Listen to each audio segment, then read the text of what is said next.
Awesome. Now it's recorded. So to begin with as well, we acknowledge that this gathering takes place for some of us on the unceded, traditional, ancestral, and occupied homelands of the Musqueam people.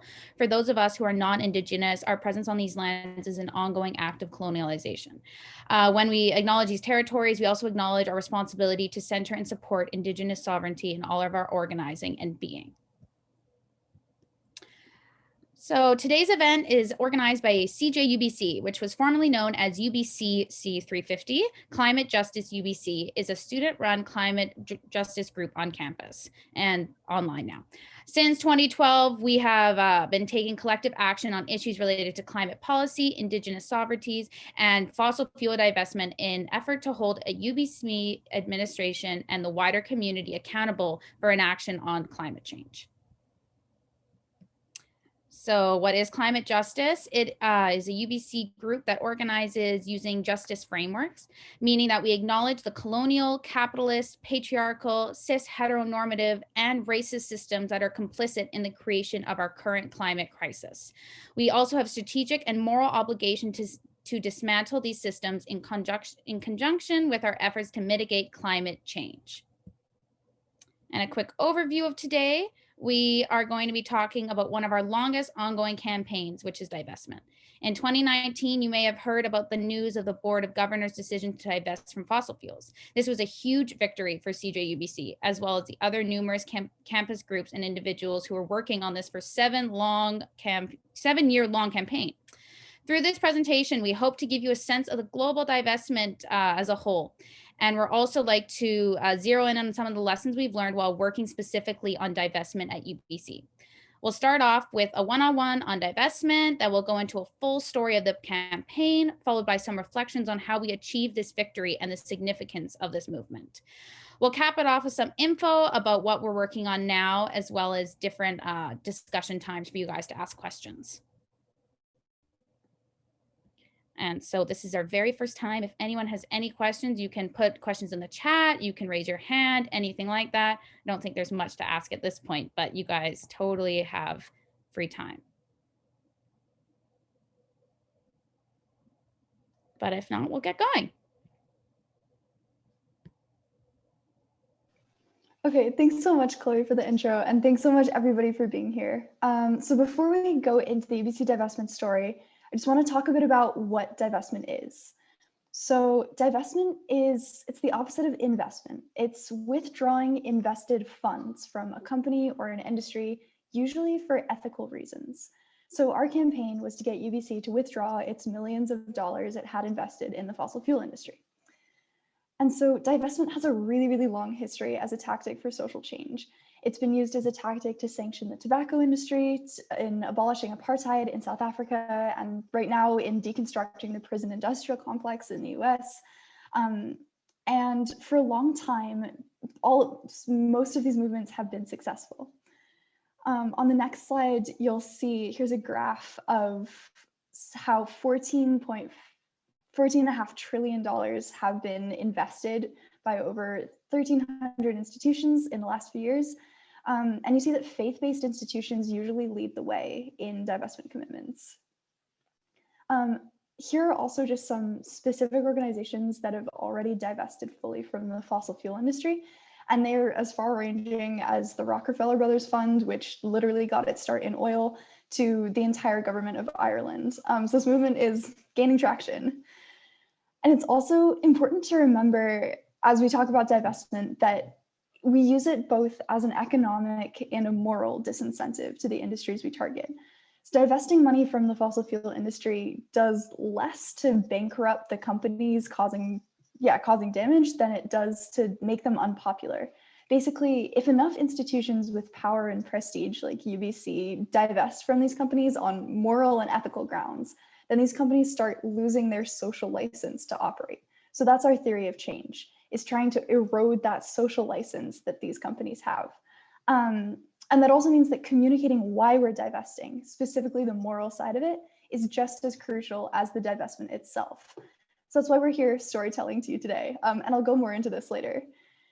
But first, so why do we target the fossil fuel industry? Well, I mean, easy answer to that. We're in the middle of the global climate crisis, as I think we all know. So in 2018, the Intergovernmental Panel on Climate Change reported that we have barely a decade left to cut our emissions in half before the worst effects of climate change become irreversible. And fossil fuel companies are uniquely responsible for this crisis that we're in. Apart from literally inventing climate denial, they also make up almost all of the 100 companies responsible for 70% of the world's emissions. And the climate crisis we're in would not exist without the burning of fossil fuels. What's more, the existence of these companies today is still at odds with international climate targets. So 85% of the fossil fuel reserves that the industry owns, upon which their stocks are valued, so the amount of money they're actually worth in the market, these reserves, 85% of them cannot ever be burned if we want to keep global warming to 1.5 degrees, which the IPCC says is the safe limit.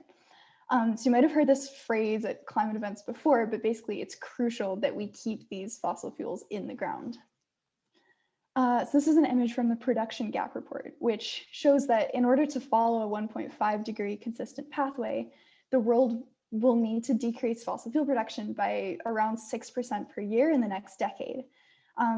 Instead, most countries are planning an average annual increase of 2%, which by 2030 would mean more than double the fossil fuels needed to stay safe. This is all due to fossil fuel proliferation. And so we also, besides this, fossil fuel companies have been actively blocking climate action for decades through lobbying, through misinformation, political donations, and inventing climate denial. So they are the key barrier to real climate policy. The industry's known about the implications of climate change since the 70s, when Exxon ships first noticed increased carbon dioxide levels that they linked to burning fossil fuels in the atmosphere. But rather than change anything, the company decided instead to cover it up and spend millions of dollars on crafting false narratives about climate change to try to escape culpability.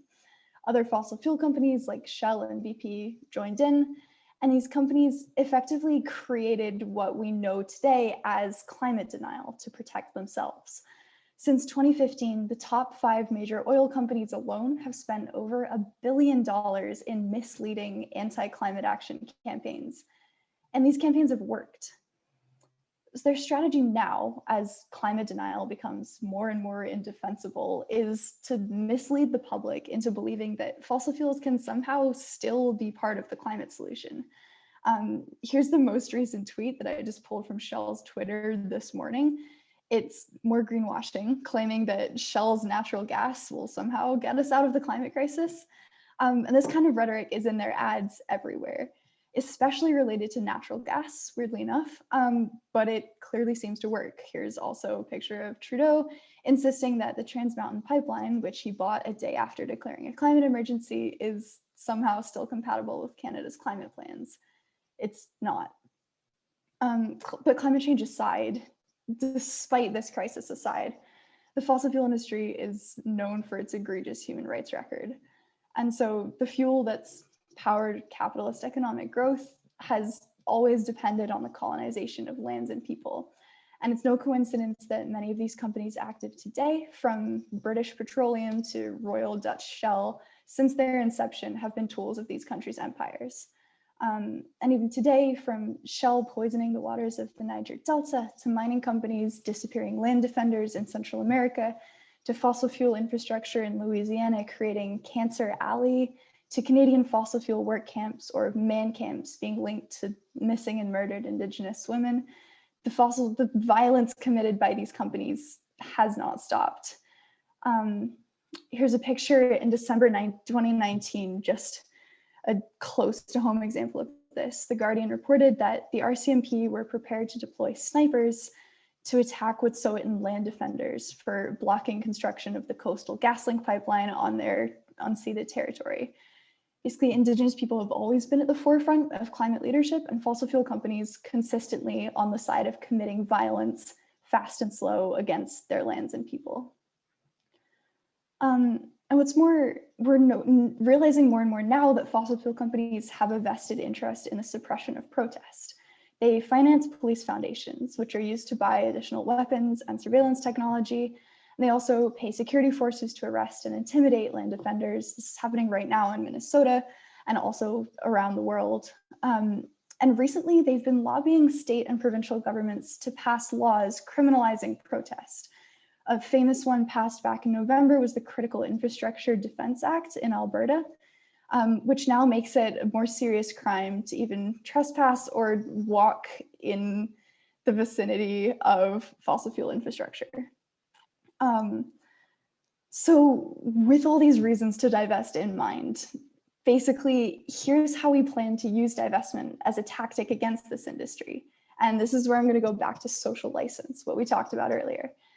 Here's a diagram depicting what we call the social view of power, which is basically a way of looking at power that suggests that power doesn't just run from the top down. Rather, it's held up by these varying pillars of social support. And the goal of a social movement like ours is to knock down these pillars. So in other words, to destroy the company's social license. So you can see from this diagram, we think of, we know that UBC and universities are crucial to shaping public opinion and creating these pillars of social license. People trust universities. And universities uphold these pillars of social license for industries through partnerships, through research, through sharing board members, and crucially through their investments. So the goal of this divestment campaign is to get UBC, by taking its money out of the industry, to withdraw the social license it gives to fossil fuel companies, to basically withdraw this pillar that it lets them sit on of their trust and respect and rapport.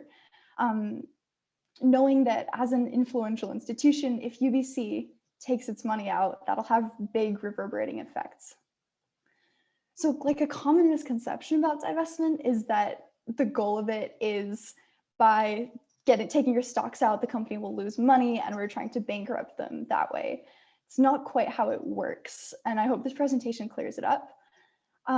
Instead, we rest on the knowledge that we know that where people choose to invest their money has huge social implications beyond the financial impact. And so when a leading institution like UBC chooses to pull their money from an entire industry, specifically for ethical reasons, that social license that this industry has erodes away. This works in sanctioning tobacco, in resisting South African apartheid, and it's working against the fossil fuel industry too. Importantly, it's also a form of climate action that pits power against power.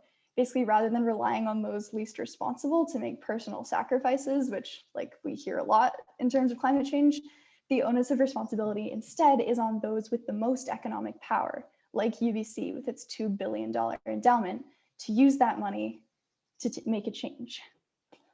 And so lastly, this is a theory of change from the Divest Canada Coalition that also kind of describes our divestment movement and theory of change, which is basically that if we organize enough students to demand divestment, then the university will have to listen. If enough campuses, the public opinion will have to shift. And if public opinion shifts away from support, the industry will lose its license to operate, will not be as powerful, and will have the just climate future that we need. So that's divestment. Any questions on that?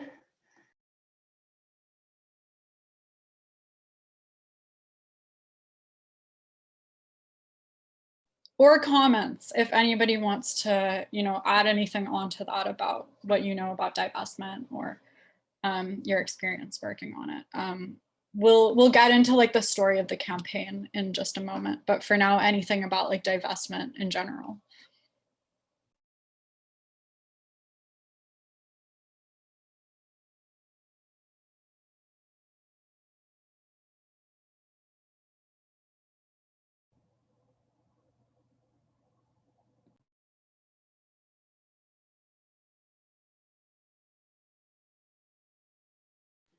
Glad to hear that, Steph. I find often social license is a hard thing to explain. But I think when we talk about power, all of a sudden people understand how social power can be just as impactful as all these other forms of power.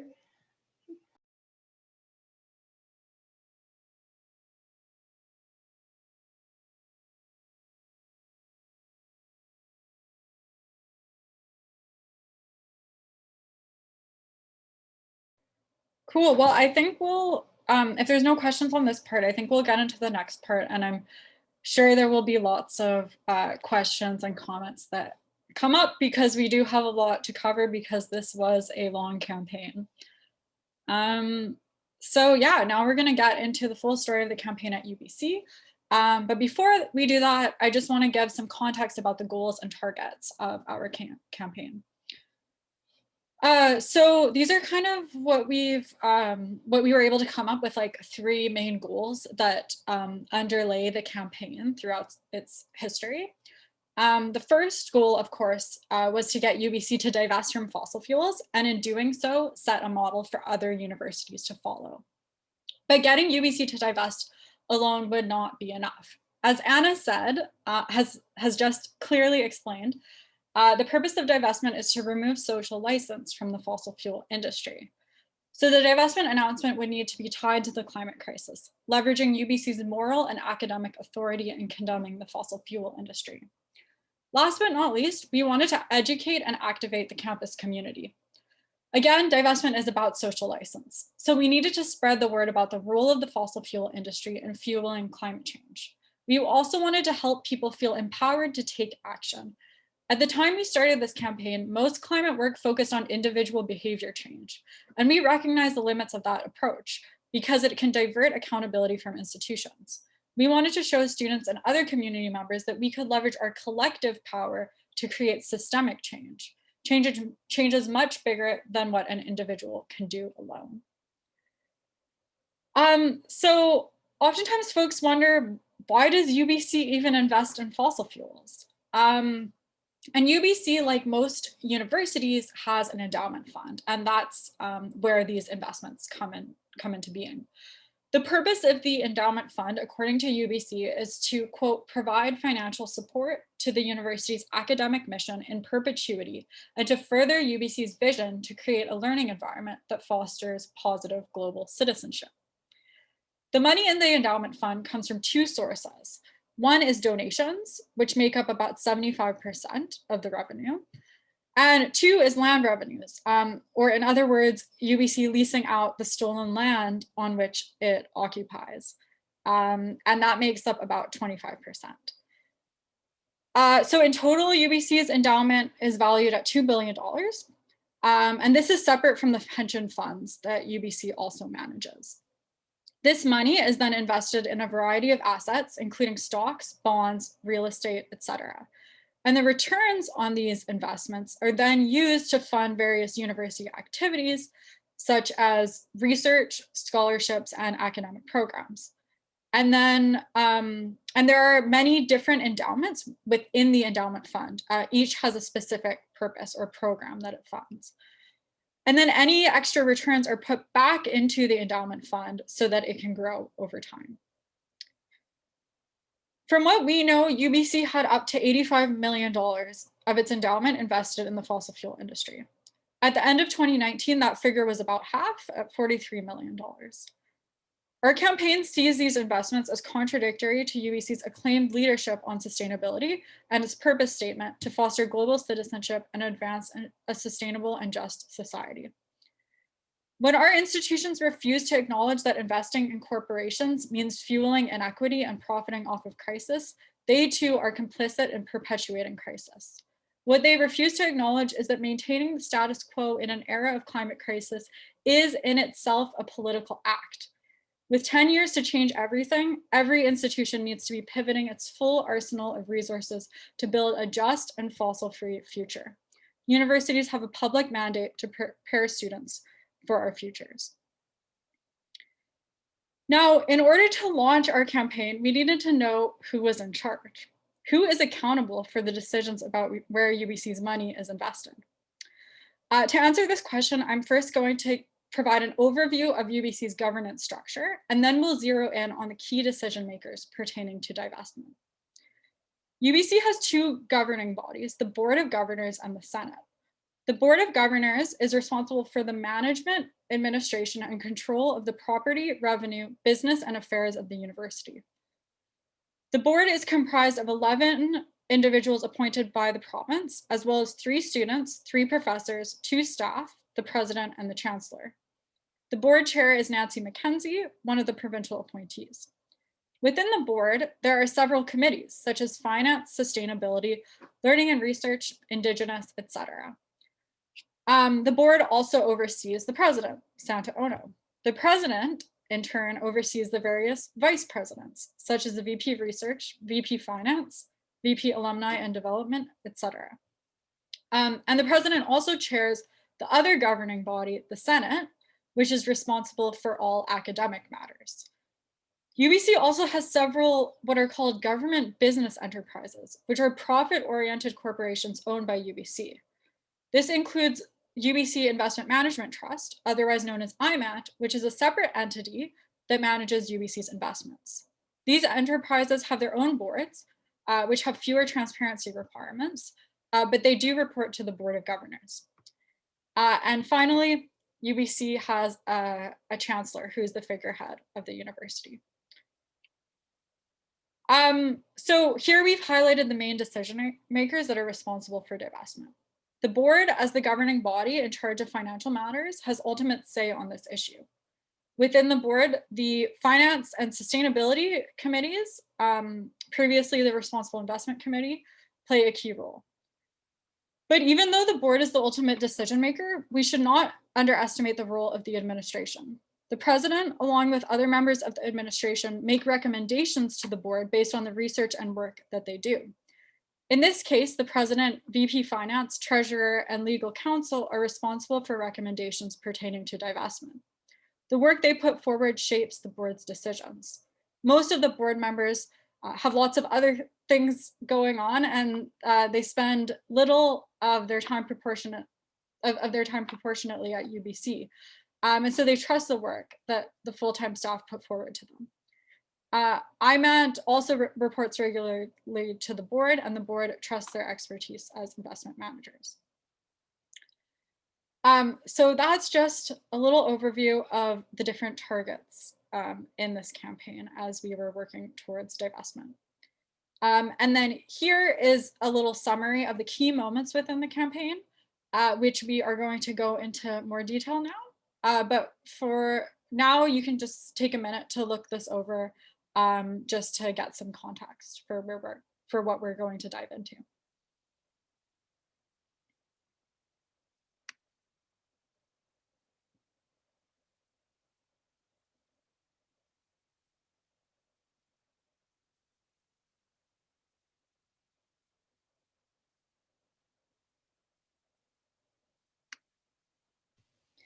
Great. Thanks, Michelle. Can everyone hear me? Yeah, okay.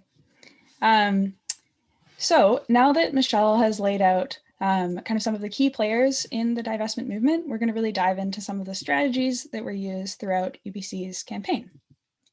So the first thing that had to happen was to make divestment an issue that was known to students on campus, and to really start raising awareness within the student body, as well as the faculty and staff, and to generate some concern for this issue. We're calling this strategy Raise the Alarm. So the divestment campaign officially launched in November of 2013. The kickoff event, the picture here is from that event, and that event brought together students, faculty, and staff to learn about and to discuss the divestment movement. Student organizers brought in environmental economist Mark Lee and activist Sephora Berman to introduce the concept of divestment and to also generate some hype with some music and speakers, etc. And this quote states the original front-facing goal of the campaign. The quote reads, "The point of the campaign is to get UBC's investments out of fossil fuel companies, as we believe that we cannot be a sustainable campus while still profiting off of companies that are destroying our environment."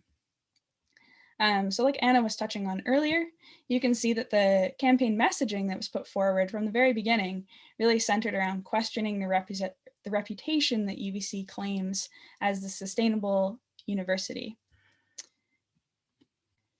So from here, following the launch of the Divest UBC campaign, the first objective that students had to reach was to collect 1,000 signatures in order to have a divestment question added to the AMS referendum ballot.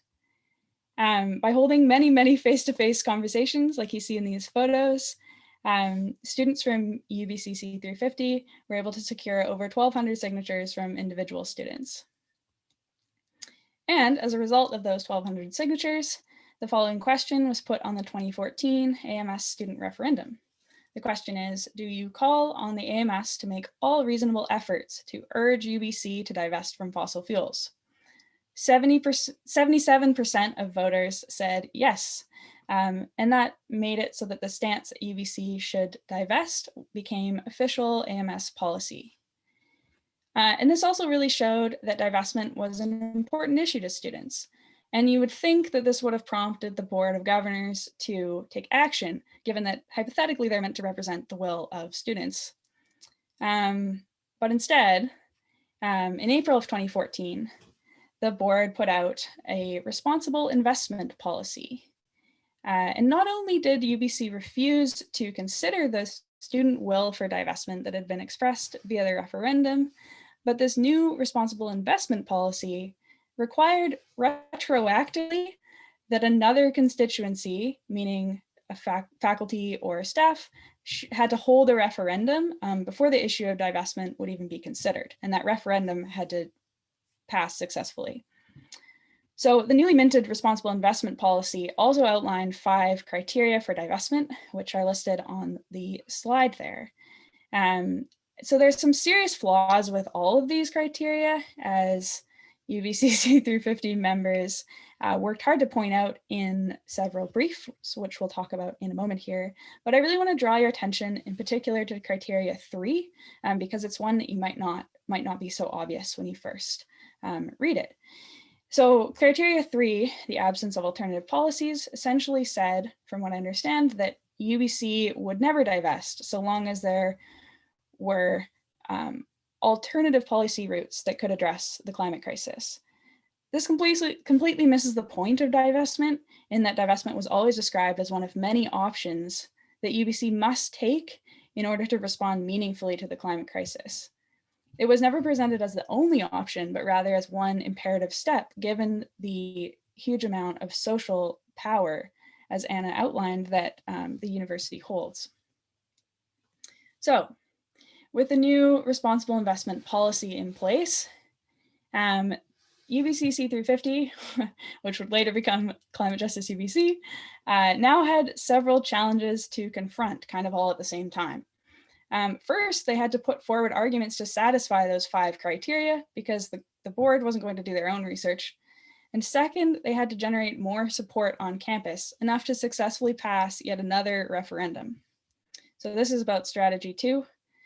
And the first piece of it was to make the case for divestment to the board.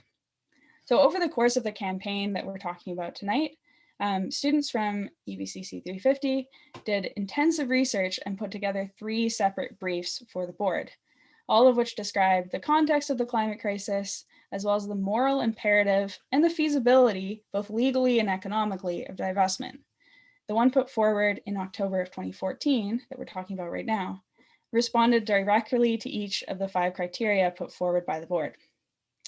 Around this time, it's also important to note that Julie van der Valk, who I believe is here tonight, ran for student representative to the Board of Governors and was elected. Julie, please correct me if that's the wrong timing, but I believe this happened around this time. Given the board was so reticent to work with students, having Julie working from the inside on the Board of Governors proved to be really valuable going forward. So, through another massive canvassing effort, this time through a lot of door knocking at professors' offices, from what I understand, students were able to generate support from faculty such that 62% of faculty voted to support divestment. 228 faculty members also signed an open letter to the board, which cited UBC's moral duty to divest. But still, in April of 2019, the board was called to vote on a proposal of divestment submitted by students from UBC C350 through the AMS. And yes, sorry, April of 2016. And though both students and faculty at this point had expressed overwhelming support for divestment, the board still voted no to the divestment proposal. Only the student representatives, including Julie, voted yes.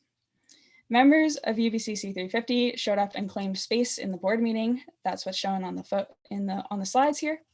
They delivered letters to each individual governor. They carried signs and they made speeches, all telling the board that they had failed the UBC community and students. Students making speeches to the board at this point, or even showing up to board meetings at all, was very rare, and so this made an impression. So here's where things get a little bit complicated, but bear with me. Why did the board choose not to divest at this point? The reasons kind of fit into two broad categories, one of which being this kind of attitudinal opposition within the board to the idea of divestment, and then the other one being a very flawed decision-making and voting process. So first of all, there was this strong opposition to the very idea of divesting. And a lot of this came from kind of an overall conservative mindset regarding investment policies, especially among the administration, which, as Michelle noted, has a considerable amount of power within the UBC governing structure. There was an emphasis on prioritizing returns and on diversification, and there was this pervasive idea that investments shouldn't involve social or political issues. They also didn't want to upset donors or other external lobby groups or influences. Divestment was seen as too political. A freedom of information request later showed evidence of communication with the Canadian Association for Petroleum Producers, which, as you might imagine, those representatives from that association were not in favor of divestment, and likely this influenced the board's decision. And tied into that, there was a lack of accountability to the community, which is worth noting considering that they had the time to consult with the Canadian Association of Petroleum Producers, but did not make the time to consult with the actual people they were meant to represent, meaning the student body or the faculty or staff. And so then when we're talking about the flaws in the process here, first of all, the board cited a set of 5 investment criteria, like I talked about earlier, that had only been made after the AMS proposal had already been written, meaning that there wasn't a fair chance for a proposal to be formulated addressing these criteria. Additionally, they didn't seek any other evidence for divestment other than the proposal that was put forward by students. The board also rejected any requests that UBC C350 made to meet, and there were many that were made and explicitly denied. And so beyond even just considering this one very narrow view of divestment, they refused to seek any other information. Again, bear in mind that they did meet with the Canadian Association for Petroleum Producers. So overall, there was this kind of pervasive misinformation that informed this decision to vote no. The other piece, if you go to the next slide, is that the rejection of divestment relied really heavily on a misunderstanding of something called fiduciary duty. I remember when I first joined, which was about a year after the time that I'm talking about here, fiduciary duty was a term that came up a lot, and it kind of sort of seemed like nobody quite knew what it meant. And it turns out that the board didn't really know what it meant either, because their decision that they made really relied on the fact that they'd sort of willfully misunderstood what fiduciary duty, or who they had fiduciary duty to. So how it works is that UBC said they had fiduciary duty to their donors, the people putting money into their investment funds. In reality, though, donors have no control over their investments. The investments have to be made in the best interest of the purpose of the endowment fund, which is in this case to advance UBC's academic mission by providing scholarships and research opportunities. UBC's own law prof spoke out about this issue of the misunderstanding of fiduciary duty. First in 2016 after the initial vote, and again in 2019 when UBC was still dragging its feet before committing to divestment. The slide shows articles published explaining this erroneous understanding, including one from Dennis Pavlik, who was a former UBC University Counsel and also former Vice President External and Legal Affairs.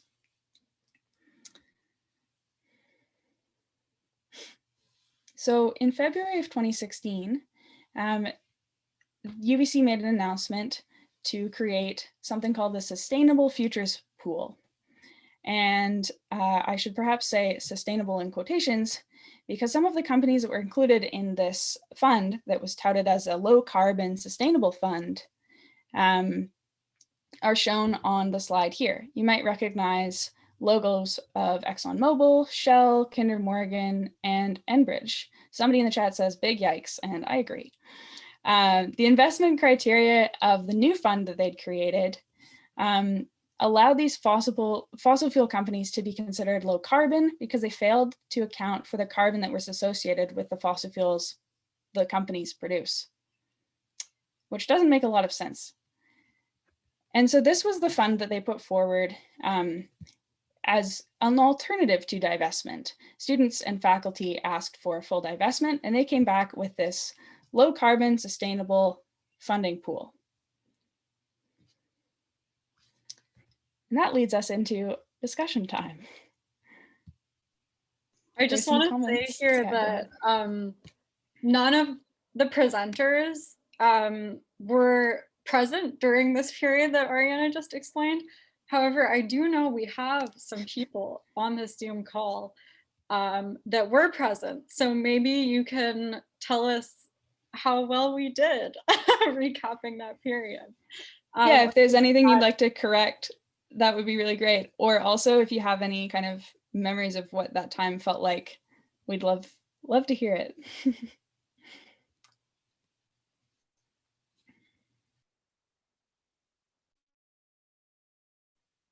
Maybe I can jump in. Hi, my name is Steph. Honestly, I think y'all did like a great job. Yeah, like very spot on, and it's always like such a trip down like memory lane to see it like mapped out, especially with like a more of a bird's eye view to the situation versus like being like in those boardrooms and just like pulling out your hair. And like ultimately I think like a massive victory to this campaign was almost like out researching the Board of Governors, or like that was kind of like the inside baseball part of it. But of course like the like massive amounts of like students like showing up in board meetings and making sure that like local media was like very much like on this. Yeah, it was like a really big, complex campaign. I think y'all did like a great job outlining it. Thanks, Steph, for jumping in there. Appreciate it. Appreciate all your hard work also. Stacy has raised his hand. Do you want to share something, Stacy? So yeah, Anin Boujou, thank you everybody for your Chibigoch for all your work. So I'm trying to remember, but the part of the donations when the young people were in front of the board and that, I don't think they were able to at that time to get 100% divestment because of something like certain families privately donating, and there was something that was kind of sticky about that. I'm trying to remember. Now, has anything been resolved with that? Because yeah, I don't remember the language on it. But does anybody have anything about that? Because the public donations and stuff, you could divest, but I think some of the families that did private donations and the names of people that had passed away, there was something tricky about that. Yeah, that's a really good point. I don't know if other folks can speak to that. I do kind of have a vague memory, something about that. Well, when the young people were in there at that time, and then they came back out and were speaking to the rest of the people, they were talking about it at that time. Something about that, but that was going to be looked at and worked on. Or maybe. I wonder if that has to do with the misconception of fiduciary duty that Ariana was talking about, and that UBC had completely misunderstood its legal obligation, and they thought they had to listen to their donors about where it could be invested. Right. Okay. But yeah, okay, in reality, that's it. Yeah. Yeah, in reality, when the fund is set up, the donor has to say like what they want the money that's generated to go to. And so that is included in like the terms of reference for the endowment. And that is what UBC has to prioritize, is making sure that the money goes to that purpose, but the donor doesn't have any like control over where it's actually invested. So they don't have conditions saying, we're going to donate in lieu of, but we'd like the money to be invested in oil and gas. They wouldn't have that kind of control. Usually a gift is a gift. Mm-hmm. Yeah, I think that UBC thought they had that control. So you're right. I think that was I think you're right to highlight that, because I think it was an issue at that time that people were really concerned how to convince these donors, but then it turned out that they didn't need convincing because their wishes didn't really matter in that context. Oh, okay. Well, thank you. And I hope that's, yeah, because that was a concern. Like it was 100% on the other that could be divested, but there was something, a pocket of whatever we're talking about now that, yeah. Mm-hmm. Yeah. Sorry if I confused anybody. Right. Sorry if I confused anybody, but I remember the young people coming back and mentioning that that one day after they came out of whoever's office. So thank you for clarifying that, and thank you all for your work. Thank you for your question. Yeah. And thanks for joining us. And yeah, I do know what you're talking about. I think the point is that UBC initially, this was in 2019, UBC had agreed to divest the like land revenue part. But yeah, they didn't think that they could divest the donor part, and they've since cleared that up. Yeah, sorry, I would just say my memory of this meeting, but this is later on, this is in 2017, was that the maybe this is what you're remembering, Stacy, but the board gave us an argument that they could create this sustainable fossil fund, whatever it was called, but they couldn't transfer existing donations into the fossil fund. So they gave some argument that it was like legally impractical to move funds from the existing endowment fund into this new fund they created, but I think we're probably going to get to that. Thank you again. Yeah, thanks, Grace. I think that could be what we're thinking of. And you're right, we will get to that. Julie in the chat has also said there was a feeling of fiduciary duty to the donors rather than beneficiaries. And Julia Burnham is saying another interpretation of this could be along the lines of whether high-profile donors to the university would be offended if the university invested or divested. Yeah, both really good points. Thank you for adding that. And David Tyndall as well. Some confusion on the part of the university. And actually they're obligated to meet the interests of the university. Yeah, exactly. That's another good way of putting it. Thank you all for your comments and questions. This is great.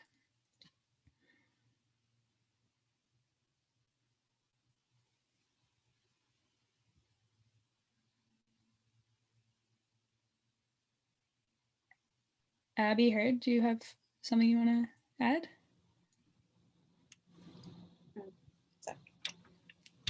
Yeah, great overview. I wanted to ask about the faculty, I think, referendum. I'm not sure if you called it referendum or just a question. Was that like an official avenue, and the same way like an AMS referendum is like an official policy stance, or was it more of an open letter style show of support from the faculty? Yeah, I don't, maybe folks who were there can correct me if I'm wrong, but my understanding is that it was an open letter style, like it was a vote in which the faculty voted in support, and that came back 62% yes. And then the open letter was sort of a separate component that was signed as well, but it wasn't associated with a specific policy being created. Whereas you're right, the student vote was associated with the creation of the AMS policy. I could say a few words if you want. Yeah, sure, please. Thanks. Based on what I remember, some of my memory is a little bit foggy. I think for the for the faculty, there was actually a couple of things. So at one point in time, I think there was actually a motion at a faculty association meeting, but the university just dismissed that as not being worth anything. But they did say, as you folks mentioned before, that more than one body besides the students had to advocate for this.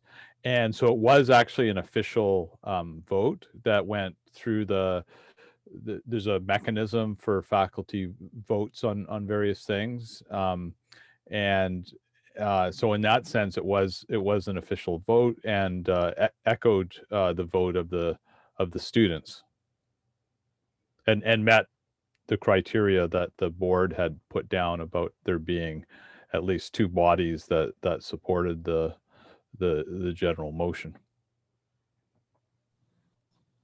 Gotcha. Thank you so much. Thanks, David. That's really helpful.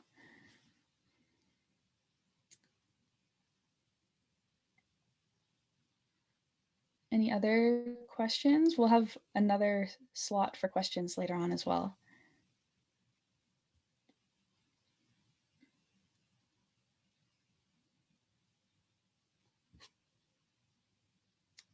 The other thing I'll mention, I don't know if these are in the upcoming slides, but also faculty did kind of work in parallel fashion on divestment with regard to the faculty pension, and there were eventually some successes there, but a lot of the same sorts of arguments were made, especially the fiduciary duty argument. The argument was made over and over and over and over again that you couldn't divest the pension because there was basically we were told it was illegal to do that, and the case was made over and over again. And then the other argument, which I guess kind of parallels sort of an argument about the endowment, is they then said, well, maybe we could do this, but there's no instruments for doing this. In other words, there's no fossil fuel free funds. So while we might be able to do this in theory, we can't do this in practice. So therefore, we're not going to do it.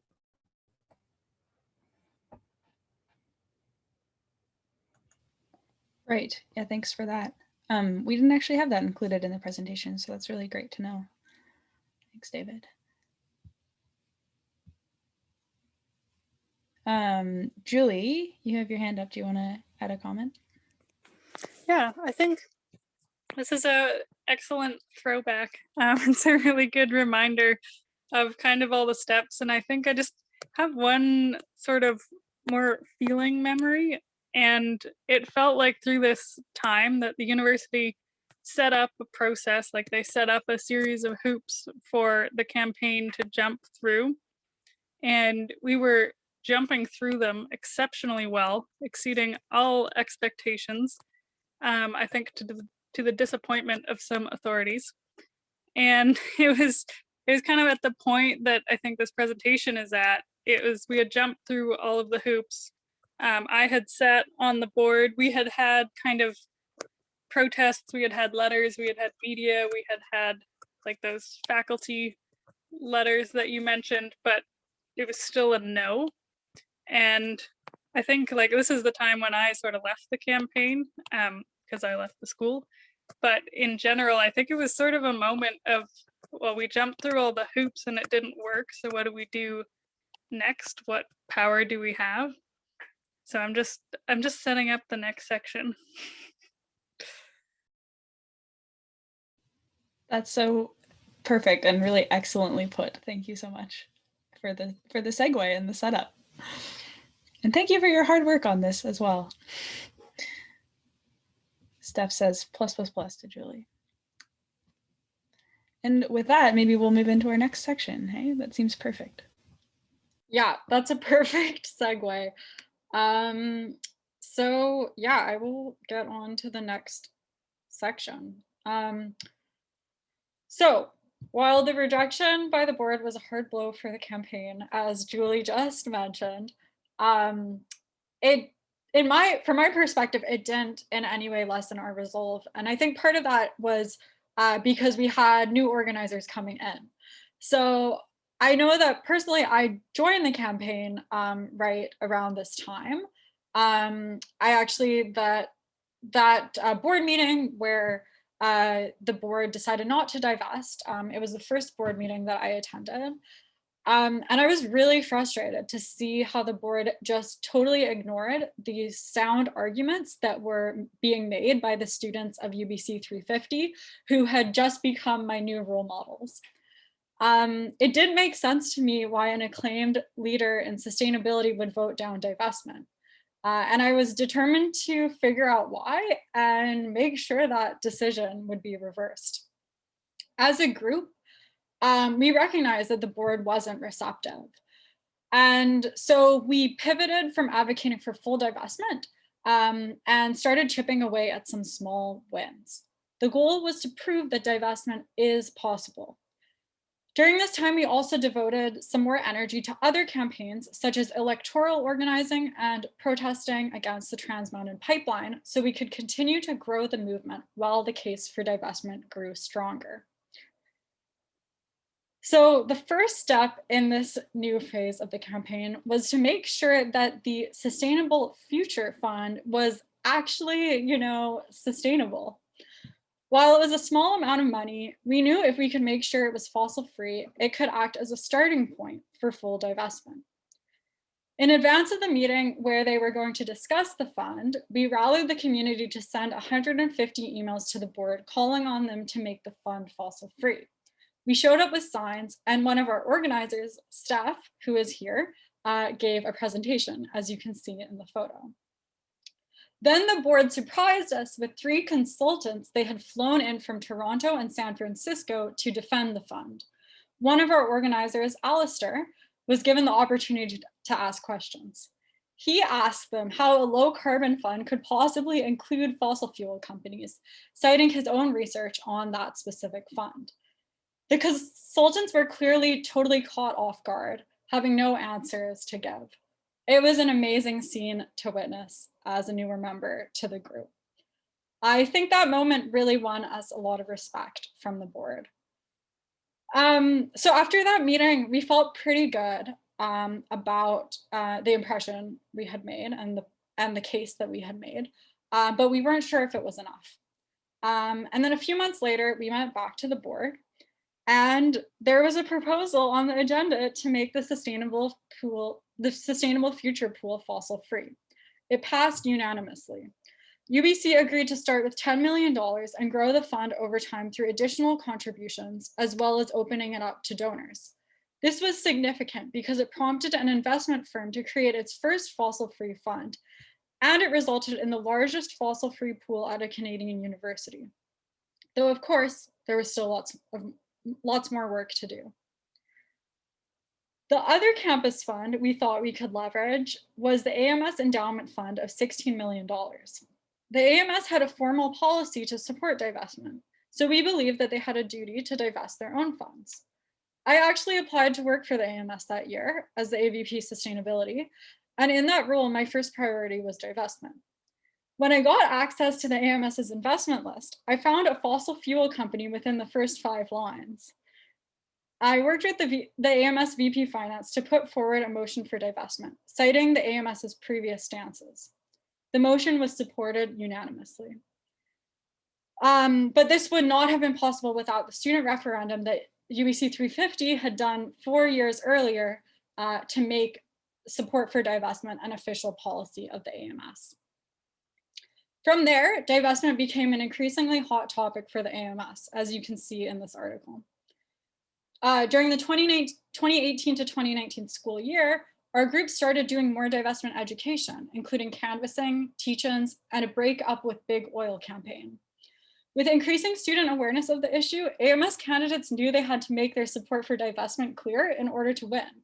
As a result, we had a slew of new allies on our side. So with these wins under our belt, we felt it was time to bring the issue directly to the university again. And at this point, it had been, I guess, 3 years since the university had rejected divestment. President Santa Ono had joined UBC in 2016, and during that time, he had expressed support for divestment and a commitment to climate action, both publicly and in private meetings with our team. But 3 years had passed and little progress had been made. In April 2019, the board agreed to add $10 million to the Sustainable Future Pool every year for the next 3 years. But at this rate, full divestment would not be achieved for 150 years. That same month, UBC was ranked number one in the world for climate action. We couldn't let UBC continue to get away with this greenwashing. Then we saw that UBC was hosting an event called Agents of Change alongside the president of the University of California as part of UBC's membership in the University Climate Change Coalition. The event would be about the role of universities like UBC and UC in leading the way towards a future that is sustainable and thriving for all. So at this point, we had shown that divestment was possible on a small scale, at least. And now it was time to step up the pressure and force the university to pick a side. This seemed like the perfect opportunity. We needed to bring UBC's hypocrisy to light. We could no longer let the university say one thing while doing another. So we showed up at the Agents of Change talk. And before the talk, we gathered outside the Alumni Center for a rally and banner drop. After the talk, 3 students, Kate, Gabby, and Carissa, stood up, calling out UBC and UC for their investments in fossil fuels and their support for the 30-meter telescope, which violates Indigenous rights in Mauna Kea, as well as for Janet Napolitano's role in deporting 1.5 million migrants during her time in the Obama administration. Janet Napolitano was the president of UC.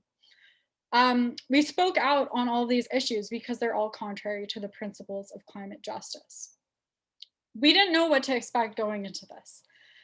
It'd been a while since we had done a big action, and I didn't even speak I didn't even stand up and speak, but my heart was racing throughout the event, my palms were sweating, waiting in anticipation for the moment when we would stand up. So you cannot imagine our relief at the warm response we received from the audience. In fact, I'm pretty sure we got a bigger applause than Santa and Janet themselves. Alumni, faculty, staff, students, and community members came up to thank us for speaking out. It was clear that the community was on our side. As for the response from the president, in his usual style, he emphasized that divestment was not his decision, deflecting responsibility to the Board of Governors. But he committed to discussing divestment with the rest of the board, which we saw as a positive sign. However, he seemed to forget about that promise because 2 months later, the administration put forward another quote unquote responsible investment proposal. This is in September of 2019. The proposal asserted that, quote, UBC does not believe divestment is an effective strategy. The divestment is not consistent with UBC's fiduciary duty, again, and that divestment would have a negative financial impact. So all the same arguments, nothing had changed, and we felt betrayed. 6 years of campaigning plus 3 years of false promises, and UBC still hadn't put an ounce of consideration into divestment. It was clear from the presentation that the administration misunderstood the theory of change behind divestment and hadn't looked at any of the evidence in support of it. We showed up at the board meeting, we made our frustration known, and we were actually pleased to see that the board was finally sympathizing with our concerns at this point. The board chair remarked of the proposal that it was, quote, relatively uninspiring with a strong odor of the status quo. The board turned down the proposal and called for a more ambitious plan. And then this is when everything started to change. So just 1 week after that board meeting where they rejected divestment, on September 27th, 2019 was the Global Youth Climate Strike. This one in Vancouver was the largest protest in Vancouver's history. And also the climate strike movement was one of the world's largest protest movements. So at UBC, 5,000 students, faculty, and staff walked out of their classroom for the UBC climate strike, and specifically calling on UBC to declare a climate emergency and also to divest. So when this happened, more than 30 departments and faculties made statements in support of the strike. And over 1,500 students and staff and faculty and more than 70 campus organizations signed on to our open letter calling for UBC to declare a climate emergency and specifically to reevaluate divestment. It also asked them to expand climate research and education, account for Scope 3 emissions, and all these other really important climate asks too.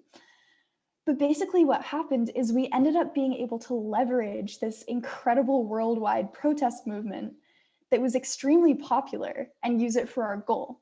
And it was a huge turning point. All of a sudden, everybody was talking about divestment and climate change on campus, and awareness and engagement of the issue just spiked. All of a sudden, the university couldn't ignore the public pressure of 5,000 of its students filling up Main Mall anymore. And so 1 week after the climate strike, and this was, I remember this was my first month at UBC when this happened. And it felt like just walking into this whirlwind of change all of a sudden.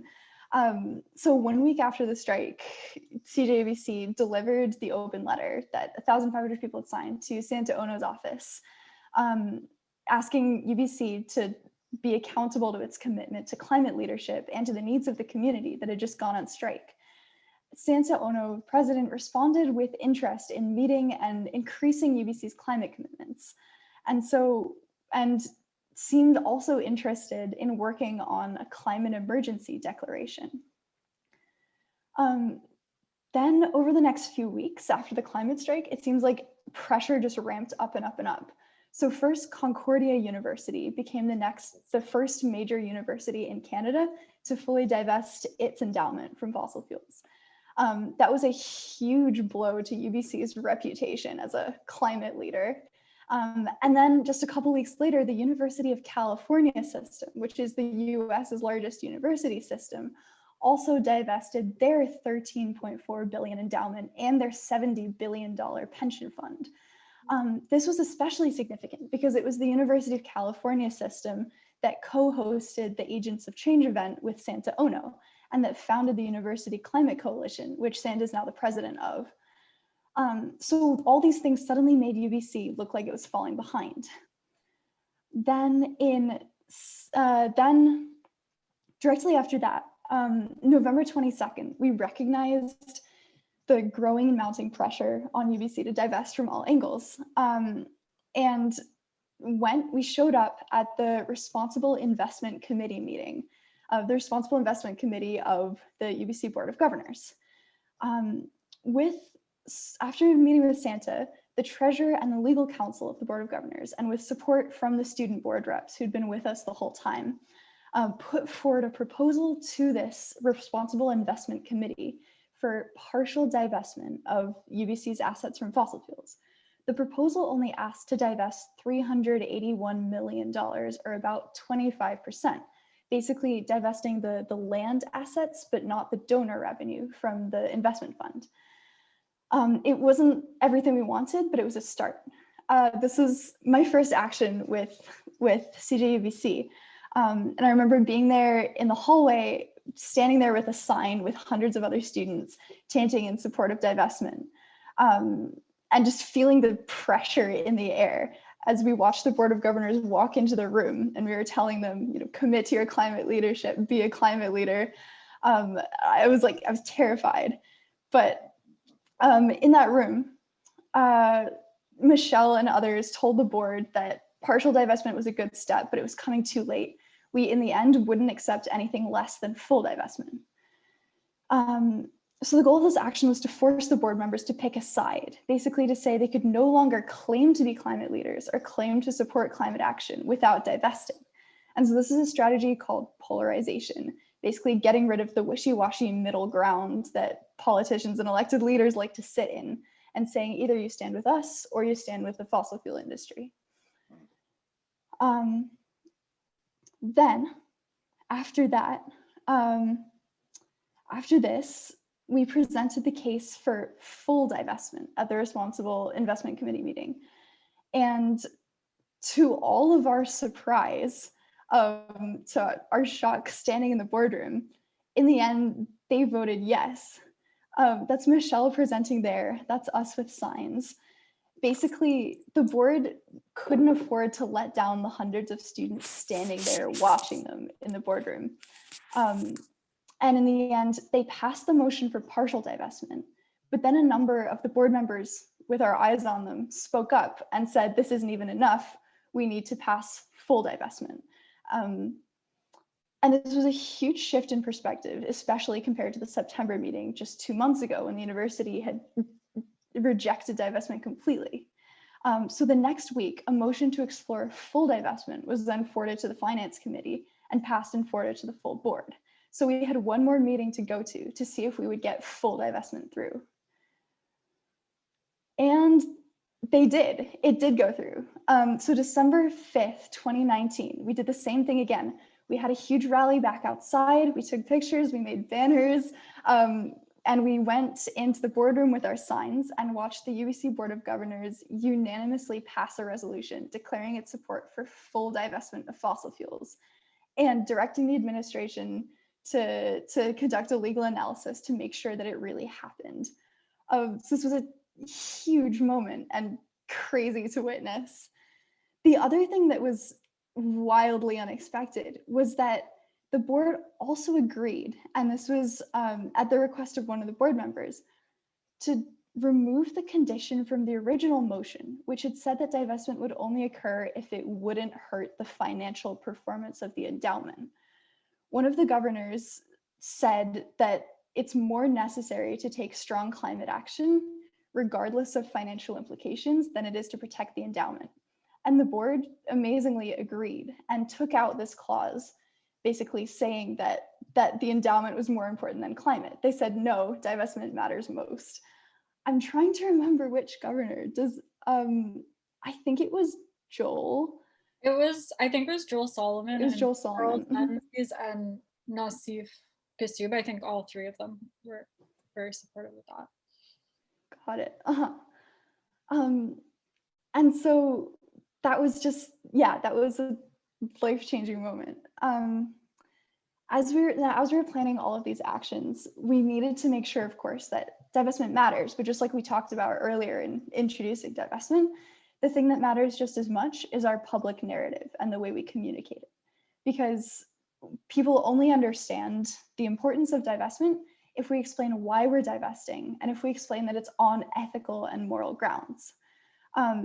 Divestment matters because of social license, and so we had to communicate how UBC was using its social power to denounce the fossil fuel industry.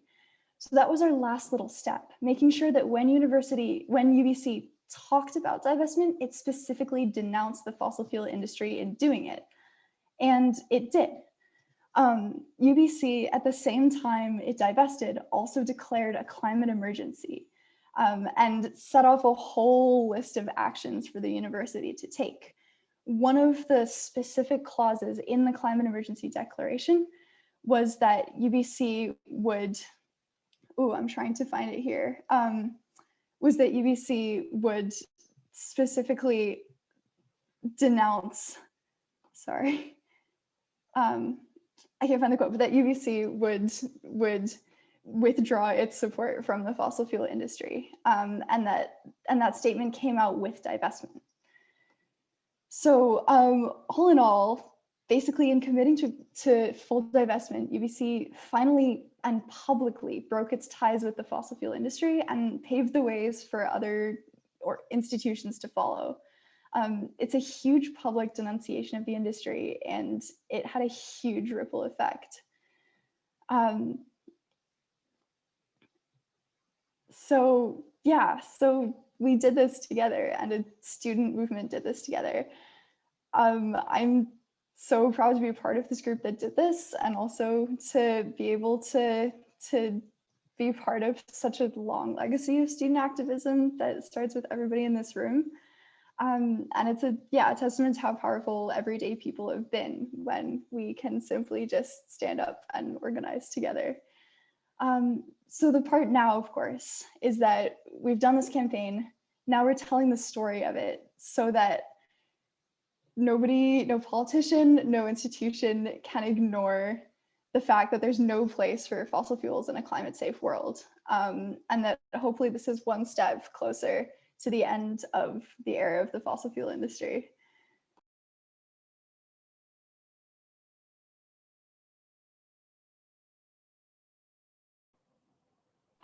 So I just want to let everyone know that we do actually have another section of the presentation after this, where we'll be sharing some more reflections. But it's great to see all the positive feedback and excitement in the chat. And we can take a few minutes right now to just share any further thoughts from, like, maybe if you were there during that time, or if you weren't there and you have any questions. And also, yeah, thank you so much, Anna, for that great overview. It looks like someone has a question. I can't see your name, though. I think Sebastian has his hand up, has their hand up. If you want to go ahead, Sebastian. Yeah, hey everyone, thanks so much for the presentation. I joined late here, but I caught the last 30 minutes or so. I'm a student at York University, so I just saw this come in my email, so I joined as soon as I could. I just have a question on how or what methods you use to ensure that the investment is a long-term commitment for the university and they won't maybe flip back on it down the line, or how you've kind of tackled that so far. I actually think we're going to get a bit more into that in the next few slides. So maybe you can ask that again at the very end if we don't answer that. Sure, thanks. But that's a great question.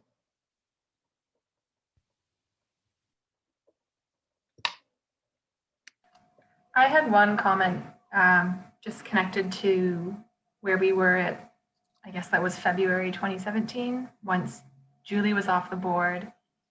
And we were feeling like, okay, what next? And I think at that point, the board had agreed to consider this sustainable fossil fund and to make it truly fossil free.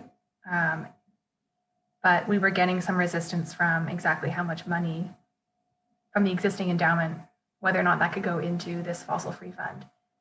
And just to get to that point, I think Julie being on the board was really key. I think because she established a student presence that was pro fossil fuel divestment, and the board I think wasn't necessarily used to dissenting voices on the board. And then because of Julie's position, the subsequent student representative on the Board of Governors, I can't remember his name for the life of me. I think it was Aaron something. He was the AMS president, Aaron, and he was amazing to work with because he just kind of understood how the board politics worked, and so it felt like Julie's input and then Aaron's kind of building on that and his legacy was really key for getting the board to kind of reconsider.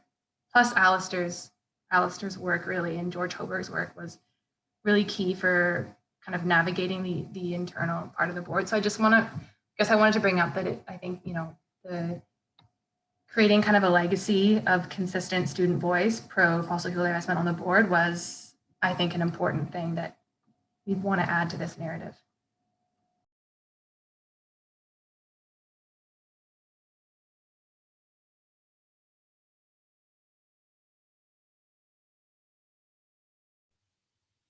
Julia, do you want to respond to that?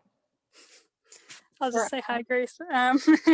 And also, I just want to share kind of one of the coolest things for me in this phase to watch was there's kind of two things watching from a distance, and it was the shift to climate justice, which the leaders of the movement kind of after I left really shifted strongly to, and I just really want to, I don't know, give everyone a big high five. Seems very inadequate, but something along those lines, because I think that that shift is really important for the movement, and I think that you all did it exceptionally well. And the other thing, I noticed that shift, and I noticed the increase in popularity, like the number of people that you folks were getting out. And I think that that's exactly what the movement needed at that time, both of those pieces. And just a huge congrats, because you folks managed to deliver.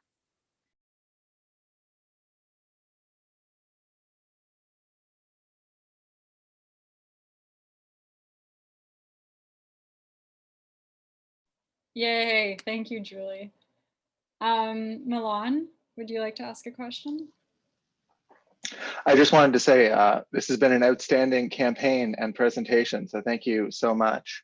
I just wanted to highlight the value of documenting this stuff, because with a multi-generational volunteer campaign, it can be very hard for people to make sense of everything that's happened. And it also demonstrates how the campaigns that had this huge support and resources, that helps lower barriers for smaller campaigns. So thank you for the work you're doing in getting the message out. Thanks, Milan. I also, something that I didn't mention, but that happened around the time of that initial no from the board, maybe others can speak to this, but there was a Freedom of Information request that revealed that the board had sent some emails that essentially said, oh, we'll just wait for them all to graduate. This will become a non-issue. I wanted to say that because I think that what you just said about intergenerational campaigns is a really important piece. And like Anna, I feel really honored to be part of this kind of lineage, and really glad that Steph and Grace and Julie and others are able to be here today to kind of speak to those points that we weren't present for, and just really appreciate you all chiming in. This feels really good. So thanks to everyone. We have some comments in the chat as well. David Tyndall, I think President Ono coming along was also a significant factor. Yes, definitely. Don't think previous presidents were receptive at all. Well, I had a question. An orange CO2 bow tie. Yes, also an important moment for sure. Sorry, Chloe, did you have a question? No, sorry. Emily had a question earlier in the chat, and just she was wondering if there were any patterns in which faculties were supportive, and if any weren't particularly supportive.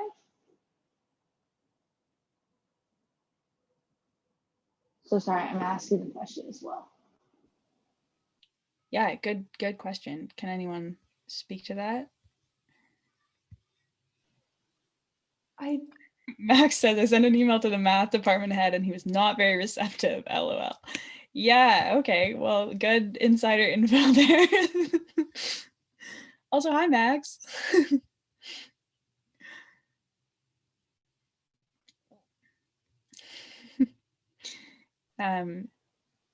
It definitely wasn't there in the beginning for when the first round of like faculty organizing went through, but all of the faculties that signed on to the climate strike open letter last September were all really supportive. I remember LFS being really supportive and like baking us granola bars and like being out for the climate strike, which is really sweet to see.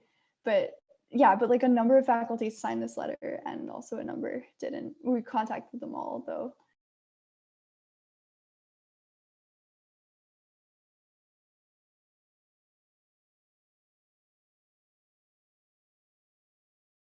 There's an interesting comment in the chat about a physics prof who thought it would reduce support for carbon capture technology and thus didn't want to support divestment. Interesting.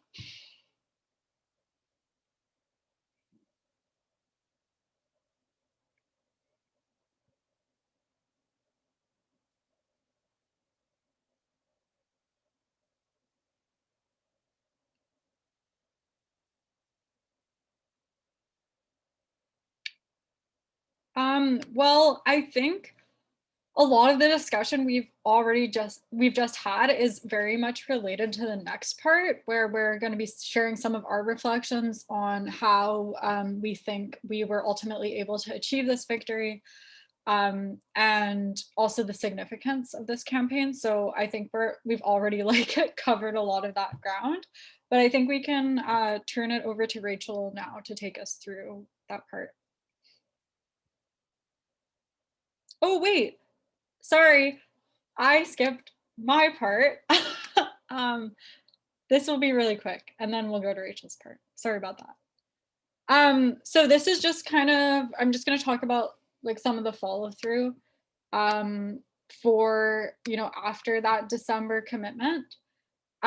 So as we said before, UBC's divestment commitment in 2020, all the legal opinions that UBC had solicited said that UBC could not legally divest as per their misunderstanding of fiduciary duty. So in order to follow through with this commitment UBC had just made, UBC had to get a new legal opinion. The new legal opinion, which they announced in February of 2020, stated that UBC can and indeed must divest if it is financially prudent to do so. With that, UBC commissioned a financial analysis which showed that investments in fossil fuels pose financial risk, and thus divestment is financially prudent. The amazing thing about this 78-page financial analysis is that it used the exact same arguments and even cited the same research we had been putting forward for years. For example, this graph shows the reserves of the top 200 fossil fuel companies, accounting for 6 times the emissions that they can safely release. The financial argument is that these assets risk becoming stranded because if we are to keep the world to a stable temperature, new climate policies will need to be implemented that will prevent these reserves from being extracted and burned. If UBC remains invested in these companies, it risks losing the value of those investments. That's the argument we had been making all along. And now UBC was finally writing it themselves. It is worth noting, though, that in the end, UBC's divestment decision did rely on this financial argument. This speaks to the limits of investment-related activism as a strategy when it comes to less profitable demands. More work is needed to articulate the nature of fiduciary duty beyond just financial concerns. In September, UBC presented a new responsible investment plan for the board. It included a commitment to complete divestment by 2030 and reduce the carbon footprint of the portfolio by 45%.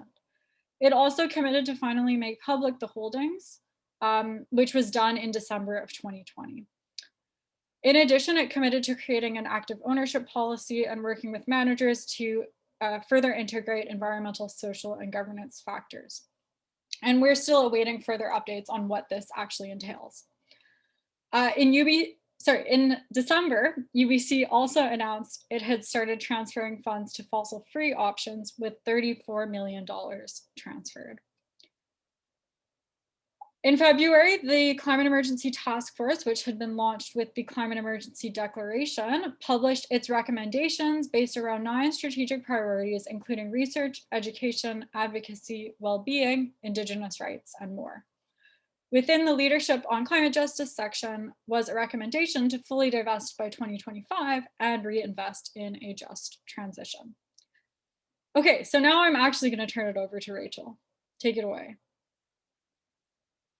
Thanks, Michelle. I'm actually going to be doing it with Nafisa. So Nafisa, if you want to introduce yourself. Yeah, hi, Michelle, another surprise for you. So my name is Nafisa. My pronouns are they and she. And I joined the divestment kind of group movement about 8 months ago, thanks to Rachel and Michelle. Rachel, do you want to say hello? Yeah, I'm Rachel. I use she, him, they, them pronouns too. And I joined the campaign 2 years ago. So it's super nice to, I guess, be in a space with all the older faces. And the younger ones too. I mean, I know I look great right now. So that's a fun joke to get us started. Now moving on to like how we got here.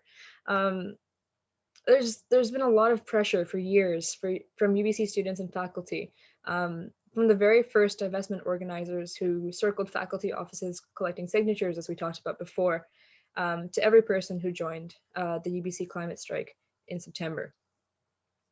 We've also got students who packed the board meetings with signs and songs, and all of everyone who put pressure on UBC decision makers and power holders. We really want to thank the students who refused to give up despite constant rejection, who continue to organize and pick through legal documents and show up for each other with compassion and courage throughout this fight. I know Rachel and Michelle and I met through just like reading through really, really dense documents together, and that's kind of a fond memory. So we're at a pretty good space now, but it's come after 7 years of pressure from students and generations of organizers who have campaigned and worked tirelessly to build this movement.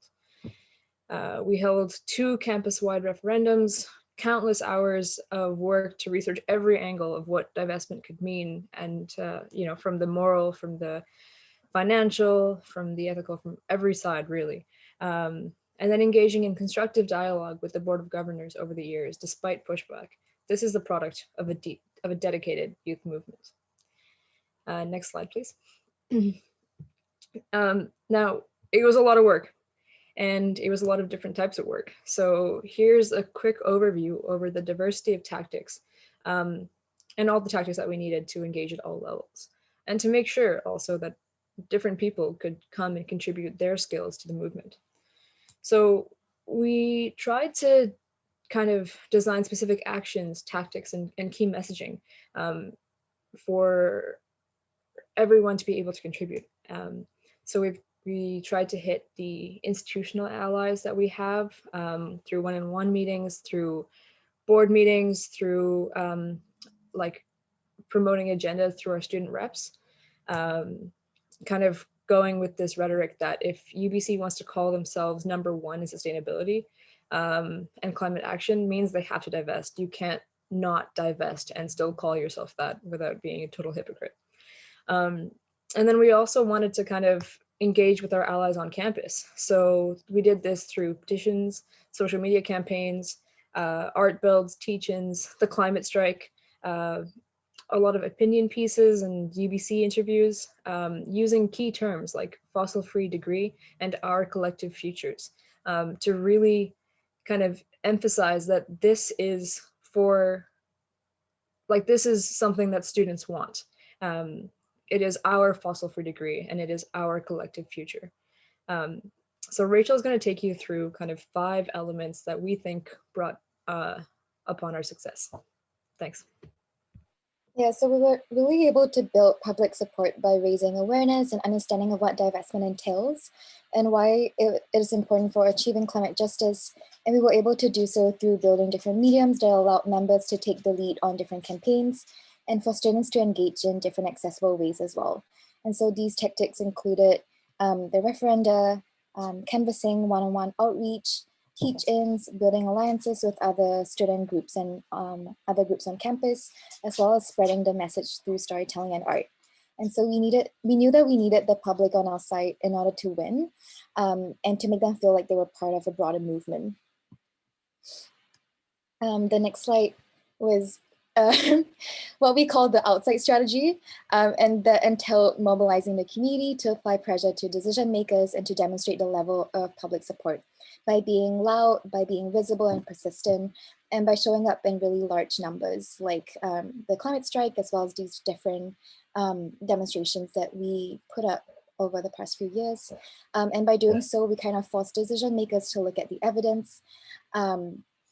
And yeah, so basically these were a few tactics, the climate strike, actions, and banner drops. And then there was the insight strategy that was really largely driven by Michelle, at least in the past few years that I've been involved in, that involved internal lobbying, building alliances with those on the inside, including board members and the AMS, student reps, as well as doing research and presenting the evidence. And the insight strategy also involved mapping out decision makers and researching their interests, really largely just stalking them on Twitter and Facebook and every possible social media platform.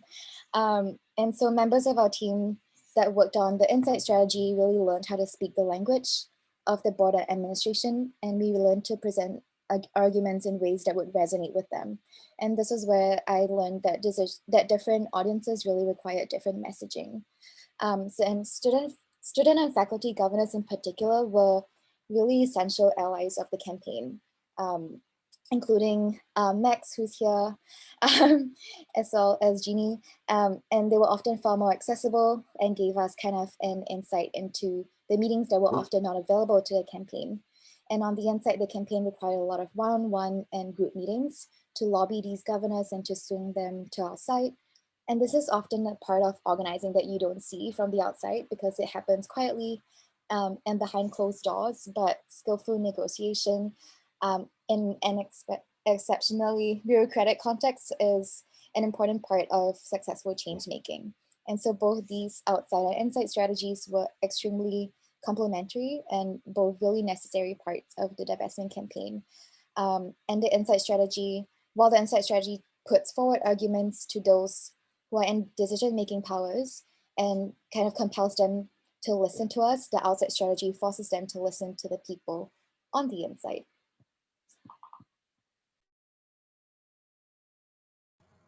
Yeah, thanks for that, Rachel. So the fourth thing that we found was really important, and as you guys know, this was a really long, really rough road. So we found it was really important to sustain our momentum. Divestment is crazy hard. It's a difficult campaign with many challenges along the way, and having students join and leave pretty regularly, either through graduation or through because of other kind of commitments in their life. It can be really hard to preserve institutional memory and sustain momentum. So that's why passing along knowledge and skills is key. And that includes this event today. So we hope you take a lot of this home with you and use this to forward divestment campaigns in your own spaces. So a couple of things that we did to sustain our momentum was just to build a reputation as a prominent climate justice group on campus.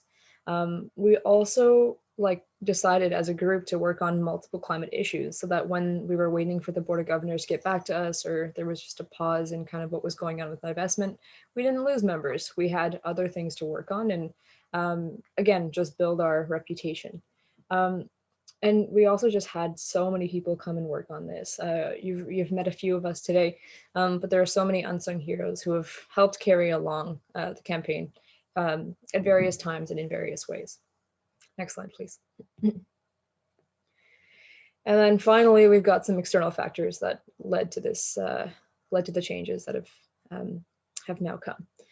So the later years of the campaign were kind of filled with these external factors.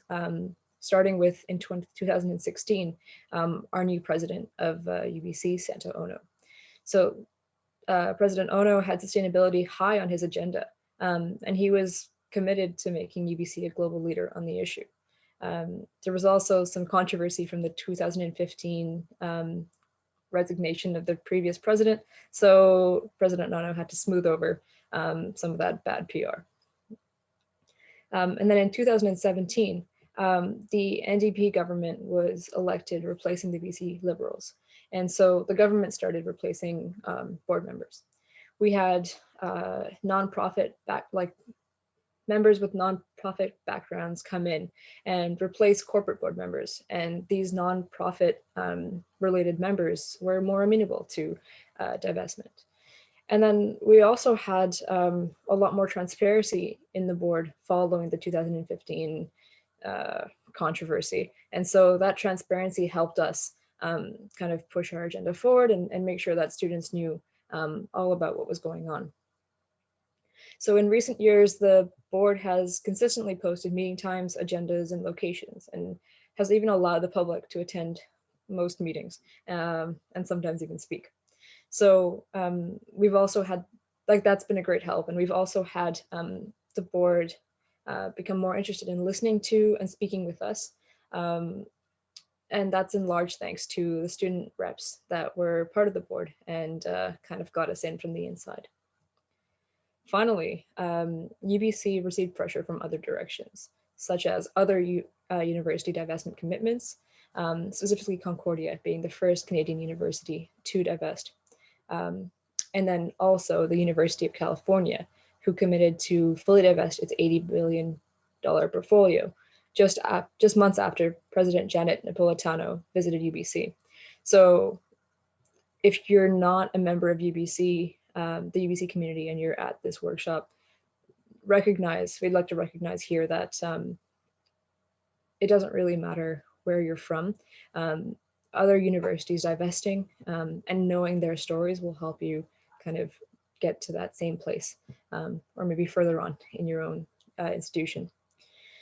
So in sum, all of these commitments threaten UBC's #1 climate action ranking, and that gave us huge leverage in pushing for divestment. So that's all from me today. Thank you so much, and I'll pass it back to Rachel. Yeah, so what did we achieve through these campaigns? We kind of analyzed it on 3 different levels. The first is on an institutional level. We were able to compel UBC to take a political stance in the fossil fuel industry and to declare a climate emergency, and overall to raise awareness to the unchecked power of the fossil fuel industry, but also to set a precedence for other universities to follow. On a community level, we were able to build a long-lasting community of climate justice advocates, as we see all of you being here today, and equipped hundreds of students and young people with organizing skills and building capacity and solidarity with other movements. We also created spaces for questioning the status quo and reimagining new possibilities. And this includes opening up conversations about our current realities, our economic system, and one that requires our institutions to challenge the capitalist system that requires our institutions to value profit making over the well-being of students and the planet. And on an individual level, this campaign really built out a huge community of young organizers, including myself, who are committed to the fight for the long haul and are questioning the systems and power structures around us. My personal story is that before I came to UBC, I've never heard of divestment. So I'm really grateful for the organizers that brought me in, and that it has also taught me to, with my current experience, been able to support divestment campaigns back home where I'm from, in Singapore, and supported the development of a coalition back home as well. And so really seeing the broad effects of what I've learned through this campaign alone, and on a societal level, also contributing to shifting public discourse and opinion and stigmatization of the fossil industry, and demonstrated the power of huge grassroots movements, especially student movements, to create change. But this isn't only about the impact of our campaign at UBC. We are really part of a broader movement that is reshaping finance and bringing down the power of the fossil fuel industry. And so across Canada, so CJUBC was one of the founding members of the Divest Canada Coalition, with some members who are here with us tonight. And this coalition was really formed to share knowledge and build alliances with other university campaigns. And the 3 main demands of the coalition is to divest from the past, to reject false solution and expose greenwashing behind ESG and low carbon factors, and to invest in the future by investing at least 5% of endowment funds in community projects that advance racial, economic, environmental, and social justice. And since UBC's announcement, 3 other universities in Canada have committed to divestment as well, including and alongside many other faith institutions, trust funds, cities, and states all over the world. Awesome. So I am just going to build a bit on the impact of the global divestment movement. So not only are we seeing, like, every month we're seeing multiple new institutions come out in support of divestment, but we also are seeing that the movement is having real significant impacts and is achieving its intended goal that Anna outlined at the beginning of the presentation. So the academic literature shows that divestment has been successful in removing social license from the fossil fuel industry. Even RBC just published a report that admits that divestment has made a significant impact on shifting public opinion and discourse around the legitimacy, reputation, and viability of the fossil fuel industry. By shifting discourse and mobilizing supporters, divestment creates a political impact, challenging power structures and opening up room for climate policy that winds down fossil fuel production. Divestment also has tangibly impacted the world of finance, which is now engaged in conversations around shifting investments, stranded assets, fossil-free funds, and new regulations. So there's a lot of academic literature on this now. One really cool example of social license is the cancellation of the Teck Frontier mine, which was the largest proposed open pit tar sands mine. And it was canceled last year specifically due to a lack of social license. The CEO of Teck stated that there was not enough agreement around how climate policy considerations will be addressed in the context of the energy sector. The lack of social license prevented the project from having the necessary business certainty to move forward. And the CEO warned that without clarity on this critical question, the situation that has faced Frontier will be faced by future projects and will be very difficult to attract future investment, either domestic or foreign. So the movement is winning in that regard. And I know we talked before about how the primary aim of the movement is to remove social license. But we're finding that divestment is actually now resulting in a material financial risk for fossil fuel companies. So it is having that financial impact. Research has shown that the fossil fuel divestment movement has been successful in reducing new capital flows into the oil and gas sector. At least 8 coal companies in the US have stated in their regulatory filings that divestment has affected their ability to raise capital. Insurance companies have pulled out equities and bonds worth $20 billion from coal investments, and a growing number are refusing to underwrite new coal projects. The same is true of the oil sands, where several insurance companies and banks have pulled out. And Shell also specifically announced that divestment should be considered a material risk to its business. And this is just one more example that I thought was really neat of the financial risk created by divestment. So there's this famous investment show host, Jim Cramer, you may have heard of before. He's a former hedge fund manager. And he announced last year that he no longer recommends people to own fossil fuel stocks because they're doing so badly. And the reason he says they're doing so badly is that many people now, especially the younger generation, see them as unsustainable, and they're refusing to hold them for moral reasons. And he directly compared fossil fuel stocks to tobacco stocks. And so this really shows how divestment has reverberated to the finance world. And you can check out the YouTube video, the video of this on YouTube. So back to Rachel. Yeah, thanks, Michelle. So I guess the next question is where are we at right now? And so with all that said, we recognize that divestment is not an end goal, but really a means to getting to where we want to be. And divestment as a strategy is just one part of the broader struggle for climate justice. Our win at UBC is really just the beginning, and there's so much more to do to build on the success that we had. And so now we're gonna kind of talk about what we're working on right now. So with UBC's commitment to divestment, we now have the opportunity to reallocate our assets across all sectors and asset classes to really advance climate justice and to hold UBC accountable to its declarations of a climate emergency.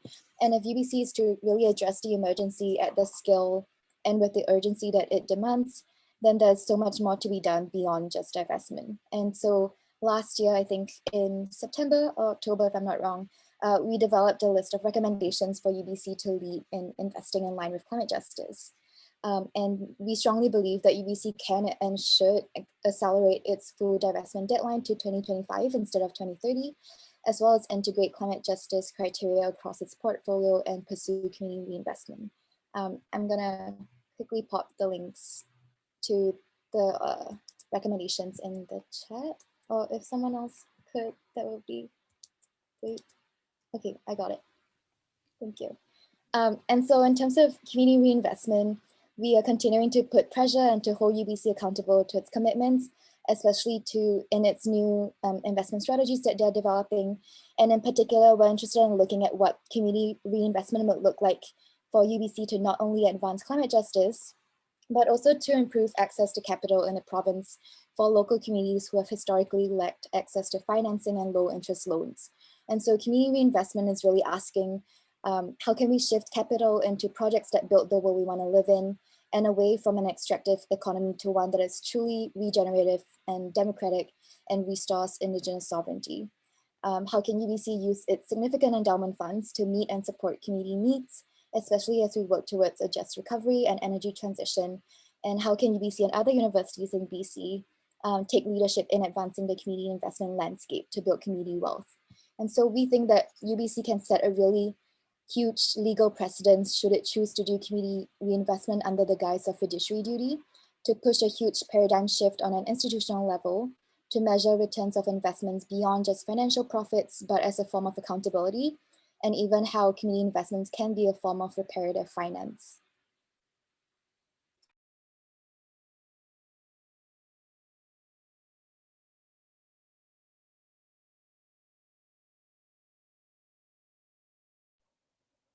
Anna, do you want to speak to our work on climate emergency? Sure, yeah. So back in December 2019, UBC also declared a climate emergency along with divestment. And that declaration basically set forward a year of consultation to create UBC's climate emergency plan. So that was like run by the Climate Hub, consulted more than 1,400 students across both campuses, and basically put together this report of 28 recommendations telling the university what to change to actually commit to the scale of the climate crisis. So some of those recommendations are really bold and cutting edge, and they include creating an activist lab to basically support student activism at the school, cutting campus emissions, and also funding climate research and education, and also using UBC's social influence to denounce the fossil fuel industry beyond just divestment. So going more into the divestment plus. So these recommendations are really good and they're really well put together, but nothing has been enacted yet. And the university administration doesn't seem to want to take responsibility for them. Instead, it wants to let these recommendations be taken on by departments and students and faculties when in fact they need to be instituted top down at the university. So we have until the April board meeting to get these recommendations into the administrative budget so that they actually go through.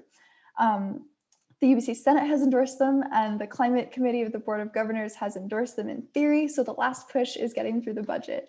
So if you're interested in getting involved, come join our group Thursdays at 8 p.m. and as we work on this campaign. Awesome.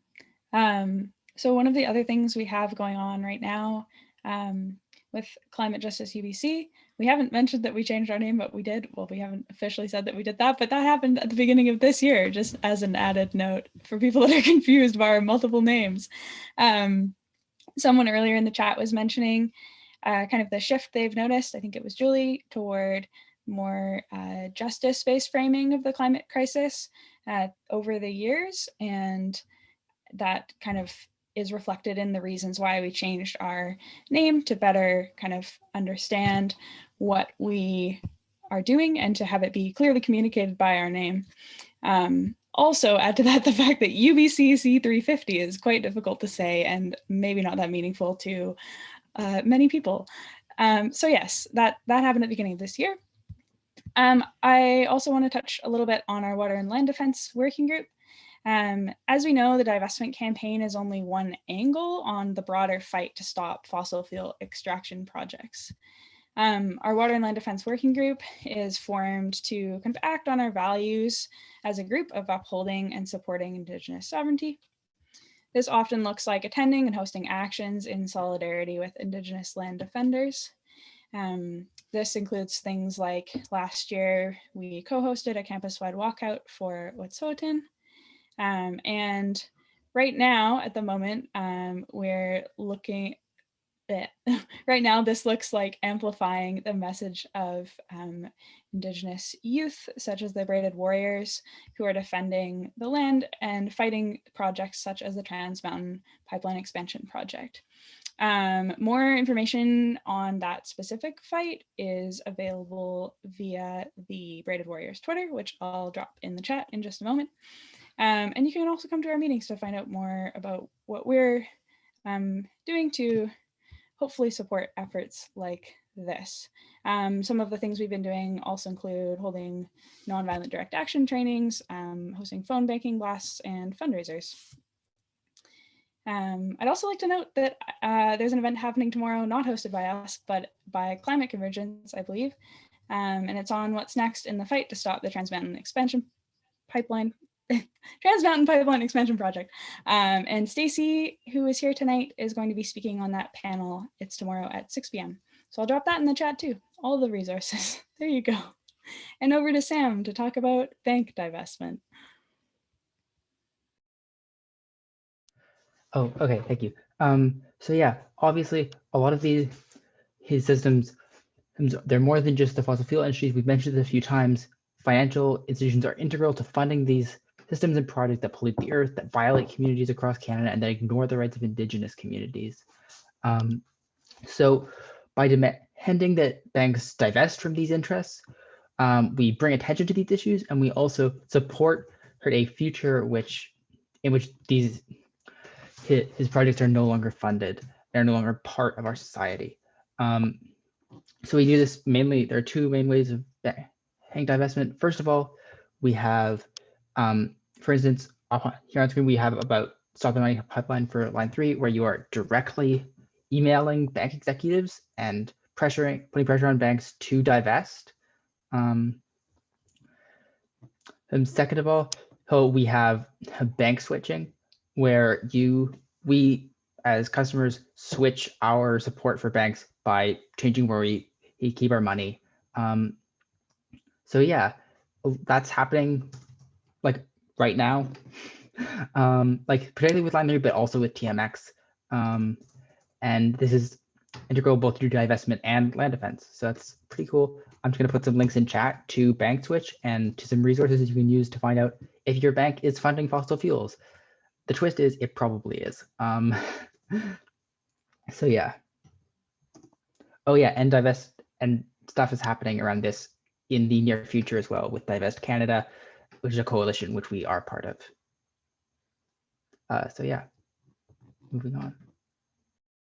Awesome. So we've finally made it to the last slide. I know that was a lot of information, and I really appreciate everyone sticking with us for the full 2 hours. So grateful to everyone for being here. I know for me, this was like, yeah, just such a wonderful time to be, going through all of these memories and putting the whole story together. And it's just felt so lovely to be sharing this with all of you, and to just be thinking about all the many people that were part of this amazing campaign. It's been such a big privilege to me to be part of this, and I know for many others as well. And just, yeah, before you go, I just want to let you all know that if you're interested in getting more involved with any of the things that we've already discussed, you are more than welcome to join Climate Justice UBC. The meetings are on Tuesdays at 6:30 to 7:30 p.m. And if you want to get more involved specifically in divestment, you're also welcome to join the Divest Canada Coalition, which meets every other Sunday from 3 to 4:30 PST. And that's the end of our slides, but if folks still want to stick around and add any more comments or thoughts or questions, I think several of us can still stick around to answer those.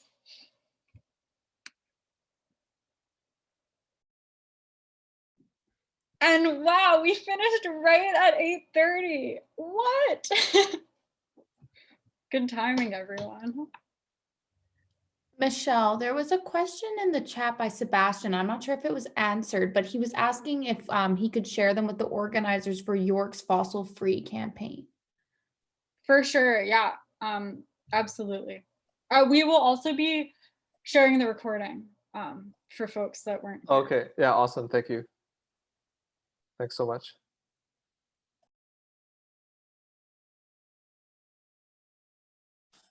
Can we still ask a question? Yes, absolutely. I'm hoping Sebastian and Kodrina are still with us. I'm Jose Echeverry. We are from York University. And I want to start by thanking you for taking time to do this. This is very, very important. You know, you give us so much hope for those of us that are trying to follow in your footsteps. So I just wanted to say that publicly. That's why I even turned my camera on. And I just wanted to reach out and see if we can find a way to collaborate. The path that you have traversed and traveled, it's huge. We're behind you, but I think by collaborating, we could achieve great things in another big university of this country. And the more of us that unite, somebody spoke about intergenerational, you know, issues, and it's essential that we collaborate. And I'm really grateful for what you've done. You gave me personally a great deal of hope. I'm not going to get into too much more details on that because it's been a great presentation, but I want to offer you my space in the university at York in case if you want to do this again in front of a different audience, to do knowledge mobilization. At the end of the day, the climate emergency is real, the science is clear, and we need to start thinking outside of the box. So to me, when students become professors and professors become students, that's a good step on the right direction. I'm good friends with Stepan Woods, so he'll vouch for me. If you look up my name, you'll see that I have some affiliations that at the university that could be potentially quite useful for the same efforts you've done at UBC at York University. Yeah, that's what I wanted to say. I don't know if Kodrina is still with us, and perhaps she can say. I'm here.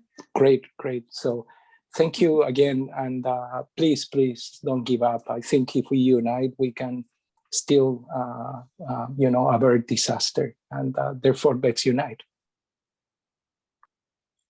Yeah, absolutely. Just to add to what Jose's mentioning, thank you so much for the presentation. It was super inspiring to hear about everything. And, you know, it's really admirable for you to provide inspiration and hope in a seemingly tragic time with everything that's happening with COVID, with the climate emergency. And rest assured, we're doing these same types of movements at York University. And we're really hoping to divest from fossil fuels and to begin to implement climate change solutions within York University and to inspire others as well. So just to follow up on what Jose was saying, we actually have a climate emergency course. I'm taking one of Jose's courses on the climate emergency, and we would love to have a representative come and speak at the class tomorrow if anybody would be available. I know it is a little short notice, so by all means, you know, I totally get if tomorrow is too soon, we could plan for another Wednesday. But that opportunity is certainly open to anyone who would love to take it, as we would love to have you speak and to inspire some of the students that are in our class as well. And if I could just jump in, I want to thank you for such an amazing presentation. And also just to note, Jose is on the Board of Governors of York University. York University reached out to the climate emergency website just a few days ago. And I spoke to him today and told him about, or yesterday, and told him about this event. And so it's so wonderful to make these connections and to be able to share what you're doing. That was an amazing session of storytelling. I deeply appreciate it. If we are able to post the recording on the news and events section of the climateemergency.ubc.ca website, that would be awesome. There's so much to learn. And I just really want to, again, commend the storytelling. I mentioned this, but like, it really, you told the story, you made us feel the emotions, and it was extremely powerful, and just such a learning experience, and giving me a lot of hope, and I think others in the audience too. So thank you so much. And yeah, send the recording our way. We'll post it on that website and spread the word even more. And congratulations so much for all your work. It's amazing.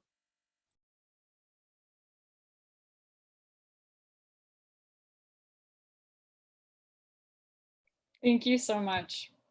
Really appreciate that. And thanks for bringing Jose and the folks from York. We will definitely be in touch. What time is the class? Yeah. So Jose, you can answer that. You probably have a better. Why would I? I mean, you know it, but since you put me on the spot, it's at 2:30 Toronto time, which is -3 for Vancouver time. It goes until 5:30. 11:30 P or Vancouver time, right? Correct. And my personal preference would be that we start a dialogue because we have a few more classes left, and you know, all I'm trying to do is bring people together. And you guys, what Linda said earlier, it's huge. For those of us that are trying to do this work elsewhere, it's not easy. And knowing that you're out there and that you have so much energy and positivity was an injection for us here, or at least for me. I won't speak for anybody else, but thank you. And thank you for sharing the links, your knowledge. You guys you're awesome human beings, so thank you. So anytime, this Wednesday, next Wednesday, or I think the April 7th is the last one we have. Then we'll offer the class again next term. And mi casa es su casa. My academic casa, that is, my academic home, your home. Yeah, people can still keep asking questions, but I'm going to stop the recording now. So yeah. Thank you. Maybe